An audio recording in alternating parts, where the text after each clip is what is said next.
গুৱাহাটীৰ পৰা আহি বাস্তৱভাৱে আমাৰ অঞ্চললৈ আহি আপোনাৰ কেন্দ্ৰীয় আলি আই লৃগাঙৰ সম্পৰ্কত আপোনাৰ কি অনুভৱ কৰিছে সেইটো বিষয়ে আপোনাৰ আলি আই লৃগাংটো আমাৰ অসমীয়া সংস্কৃতিৰ নৃত্য উৎসৱ।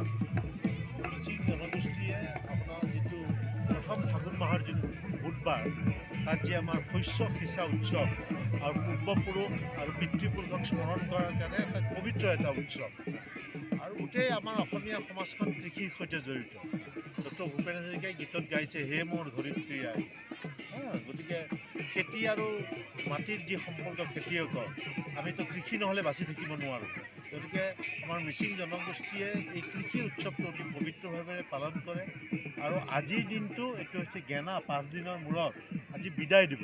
গতিকে এই 5 দিন যেনেকৈ অম্বুবাচীত বিভিন্ন ধৰণৰ কোনো কাম নকৰে, কামৰ পৰা মানুহক বাৰণ কৰে, গতিকে বহুতো কাম আমাৰ এই পবিত্ৰ কামবিলাক এই সময়ত নকৰে।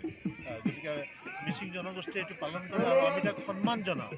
আৰু মিচিঙৰ গীতৰ ঐনিতমৰ যিটো সুৰ, মিচিঙৰ পোচাকত ৰিবি গাছিঙৰ পৰা আৰম্ভ কৰি ভূপেন হাজৰিকাৰ পৰা জুবিন গাৰ্গলৈকে গাই থৈ গৈছে, ইমান উৎকৃষ্ট ধৰণৰ আৰু আমাক আকৃষ্ট কৰে সৰিয়হৰ ফুলৰ লগত, সেউজীয়া গছ গছনিৰ লগত, ৰঙা শিমলু ফুলৰ লগত।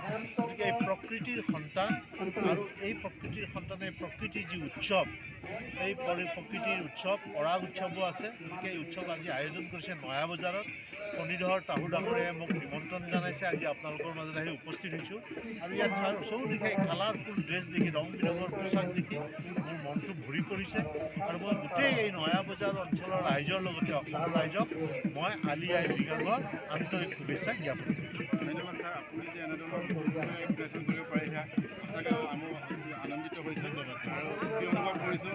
আপোনাৰ নিচিনা জ্যেষ্ঠ, আপোনাৰ নিচিনা এজন শিক্ষক আৰু লেখক এনেজন পাই মই সঁচাকৈ সুখী হৈছোঁ।